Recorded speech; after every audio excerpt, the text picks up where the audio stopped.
बापरे. बाबा अद्वैत मला सारखं विचारत होता की ओवी तू मला घरी जेवायला कधी बोलवणार आहेस. अच्छा ओवी त्या ड्रॉवर मध्ये ना फोन आहे तो जरा घेऊन ये. या हा त्याच आण. घे. दे. बाबा तू हा फोन ना चार्जिंगला लावणार होतास हा चार्जिंगला लावला होता मी पण चालू नाही झाला अजून. आणि पोलिसांना देणार होतास ना त्याचं काय झालं. अरे बघूया तरी आधी कोणाचा फोन आहे तो नंतर बघू काय करायचं ते. जा ठेव जा.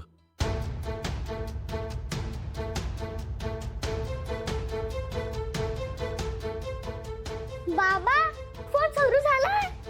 फोन सुरू झाला असा कसा. मग माझ्या तर जादू आहे. अरे बापरे जादूगर जन्माला आलाय वाटतं आपल्या घरात. आता काय कोणाचा फोन येतो. लॉक आहे फोनला. अरे बापरे आता काय करायचं बाबा. फिंगरप्रिंट लॉक आहे. टेक्निशियन कडे जावं लागेल.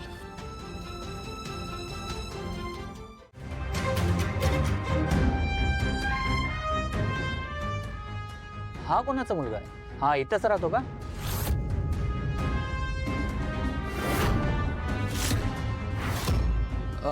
हा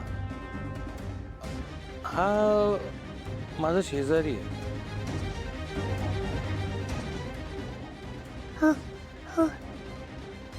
आणि हे त्याचे वडील व्यंकटेशजी. काय दिवसभर मुलांचे आई वडील जातात कामावर. मी इकडे एकटा असतो त्यामुळे बरीचशी मुलं येतात माझ्यासोबत खेळायला आणि त्यातूनच याला खूप लढा लागलाय माझा.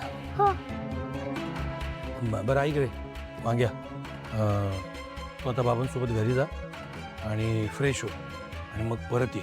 आज आपण चेस खेळणार आहोत. आज तुला चेकमेट करतो की नाही बघ.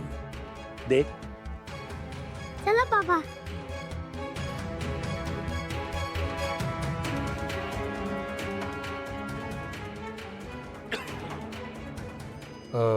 तर तुमच्या सगळ्यांचे आभार तुम्ही इथे आलात.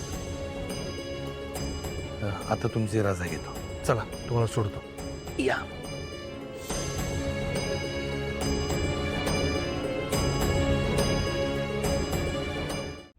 ज्या दिवशी मी सावलीला हरवून तिचा तो खोटा अहंकार धुळीत मिसळेल ना तेव्हाच हा महाराष्ट्र भूषण संगीत पुरस्कार मी मानाने स्वीकारेन. कोण आहे बाई आई. हिचा आणि सावलीचा काय संबंध आहे. काय कनेक्शन आहे दोघींचं. भैरवी बसे ही बाई काय शाणी नाहीये. महाबेरकी आहे. हे US ला होती तेच भरवतं. इथे इथे कशासाठी आली आहे ती. सगळी घाण करणार आहे ती. पण आई तुम्ही विचार करा ना. तुम्ही म्हणताय ती US ला होती तेच बरी होती पण ती आता इथे आल्यानंतर आल्या आल्या तिने आव्हान केलंय त्या सावलीला सगळ्या महाराष्ट्रासमोर. तुम्हाला काय वाटतं ती सावली हिचं चॅलेंज एक्सेप्ट करून सगळ्या जगासमोर येईल का. बरं हे सगळं करण्यासाठी ती सावली खरंच जिवंत असेल का. सावली जिवंत असो किंवा नसो माझ्याशी काहीच घेणं देणं नाहीये. ज्या क्षणी ती मुलगी या दाराबाहेर गेली ना त्या क्षणी ती मुलगी माझ्यासाठी मेली. हो आई पण ती सावली तर नाही त्या पोरीचं माझ्या घरात नाव सुद्धा काढायचं नाहीये. हा ओवी झोपली आहे का ग.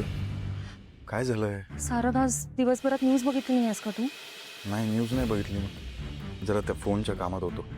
फोन कोणता फोन. अगं तो कॅम्पच्या ठिकाणी आम्हाला एक फोन सापडला होता तर तो अनलॉक होत नाही. दुकानात गेलो तर ते म्हणतात की बिल लागेल. बरं ते सोड सांग काय झालंय. सारंग भैरवी परत आली. भैरवी परत आली. नाही म्हणजे आता काय करायचं तिला. अमेरिकेत होती ना ती. अचानक का परत आली. आणि ती फक्त आली नाहीये तिने सावलीला पुन्हा एकदा जुगलबंदीसाठी ओपन चॅलेंज केले. काय करायचं तिला आता. मला कळत नाही की तिला कसं कळलं की सावली परत आली. हे तर मोजकच लोकांना माहिती होतं ना. मला ते सगळं माहिती नाही. तू आधी न्यूज बघ.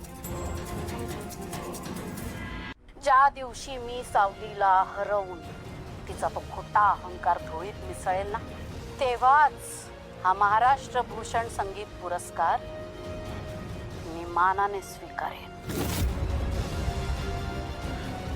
सारंग, सावलीने जर ही न्यूज बघितली असेल तर तिच्या मनाची अवस्था काय झाली असेल याचा प्लीज विचार कर. त्या बिचारीच्या जुन्या जखमा ताज्या झाल्या असतील आणि त्याहीपेक्षा मोठी भीती काय माहितीये? काय? ओवी. कारण आता सावली जिवंत आहे हे जगाला कळायला वेळ लागणार नाही. आणि ओवीला जेव्हा कळेल की सावली दुसरी तिसरी कोणी नसून तुझी बायको आहे तेव्हा तिच्या मनावर काय परिणाम होईल याचा प्लीज विचार कर सारंग. सारंग, मला असं वाटतं आता तुला स्टँड घ्यावाच लागेल, स्वतःसाठी, ओवीसाठी आणि सावलीसाठी. ओगी, शांत बस ना, उशीर झाला ऑलरेडी. बस चुकली ना तर प्रॉब्लेम होईल. काकू तू उगाच टेन्शन घेते. बाबा आहे ना, तो माझा ड्रायव्हर आहे. तो ऑफिसला जाताना मला शाळेत सोडून तो जाईल त्याच्या कामाला. अच्छा, ड्रायव्हर काय बाबा? आता बाबालाच नाव सांगते. प्लीज प्लीज सांगणार मी. आणि मॅडम, तुमचा ड्रायव्हर आहे कुठे? सकाळपासून दिसलाय का? नाही. तेच ना, सकाळीच तो बाहेर गेलाय एका महत्वाच्या कामासाठी. काय? मग माझी बस सुटेल पटकन आवर. झालं, चला. हा कसला आवाज आहे ओवी? फोनचा. फोनचा? बाबाने तुला नवीन फोन घेऊन दिलाय? रिंग रिंग मस्त. चल. नाही गा, मला सापडलाय. बाबाने ड्रॉवर मध्ये ठेवलाय. थांब मी बघते कोणाचा आहे. ओवी, उशीर झालाय ना, आता फोन वगैरे राहू दे. काकू कट झाला ना फोन. होऊ दे कट, तू ठेव आता. चल चल लवकर, बस चुकेल. चला. अरे ओवी, शूज तर घाल. तेव्हा ही मुलगी ना, घाल, हातात घेऊन कुठे